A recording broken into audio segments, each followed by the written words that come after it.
আসসালামু আলাইকুম। কেমন আছেন সবাই? তো আজকে অনেক সকাল সকাল ঘুম থেকে উঠে গেলাম। এখন বাজে প্রায় 6টা। তো দেখেন সকালের ওয়েদারটা এত সুন্দর, তাই আজকে হাঁটতে বের হয়ে গেলাম। তো হাঁটতে হাঁটতে মনে হলো হঠাৎ কালকে রাতে আম্মু যে একটা মাংস রান্না করছিল, ওই রেসিপি আপনাদের কাছে শেয়ার করি। চলেন শুরু করা যাক। তো প্রথমে একটা কড়াই গরম করে আম্মু এখানে তেল গরম করতে দিয়ে দিল। তারপরে মাংস কিছু হলুদ আর লবণ দিয়ে ম্যারিনেট করে রাখছিল, এগুলা ভাজতে দিয়ে দিল। তো এগুলা একেবারে লাল লাল করে ভেজে নেবে। তো ভেজে এগুলা উঠায় নিতে হবে। তো একেবারে লাল লাল করে ভেজে এগুলা প্রায় এখন ভাজা হয়ে গেছে। এখন এগুলাকে উঠায় নেবে। তো উঠায় নেওয়ার পরে আবারও আরেক ধাপে মাংস দিয়ে দেবে। তো ওইগুলাও ভেজে এরকমভাবে সেমভাবে ভেজে উঠায় নিতে হবে। তো এগুলো আবার দিয়ে দিল। দিয়ে দিয়ে এগুলোও ভাজা হয়ে গেল, এগুলোও কেউ উঠায় নেবে।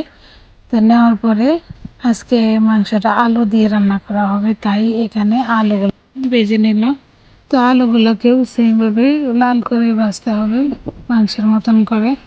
তো আলুগুলোকেও লাল করে ভেজে উঠায় নিতে হবে। তো এখন আলুগুলো উঠায় নেওয়ার পরে এখানে দিয়ে দেবো পেঁয়াজ কুচি। দেওয়ার পরে পেঁয়াজগুলোকে লাল করে ভেজে তারপরে এখানে দিয়ে দিতে হবে মশলাগুলা। তো এখানে আম্মু একটু সামান্য পরিমাণে পানি দিয়ে দিল আর দিয়ে দিল মশলাগুলা, মরিচ, হলুদের গুঁড়া পরিমাণ মতো, তারপরে ধনিয়ার গুঁড়া, তারপরে জিরা, তারপরে সব এগুলো ভালো করে পাশে আদা রসুন বাটা দিয়ে নাড়িয়ে চাড়িয়ে দিছি। আমাকে একটু সামান্য পরিমাণে হেল্প করি আর কি।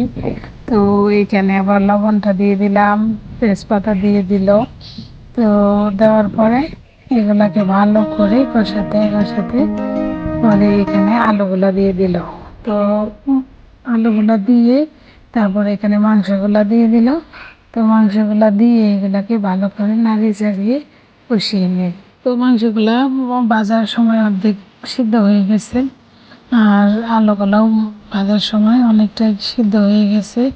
তো এখন আর একটু কষাই, তো এটাকে ভালো করে কষাতে কষাতে আরও অনেকটা সিদ্ধ হয়ে গেল। তো হয়ে যাওয়ার পরে আম্মু এখানে পানি অ্যাড করে দিলাম। পানি দেওয়ার পরে এটাকে নাড়িয়ে চাড়িয়ে সিদ্ধ করতে দিয়ে দেবে, দিয়ে দেবে এটাকে। তো আমার আম্মুর হাতের এই মাংসটা আমাদের খুব পছন্দ, আমাদের খুব ভালো লাগে। তো আমরা সবাই খুব পছন্দ করি। তো যারা যারা আমার ভিডিও দেখেন প্লিজ আমার পেজটাকে একটা ফলো দিয়ে রাখবেন এবং লাইক অ্যান্ড কমেন্ট করতে ভুলবেন না। তো আমার ভিডিওটা শেষ পর্যন্ত দেখার জন্য ধন্যবাদ।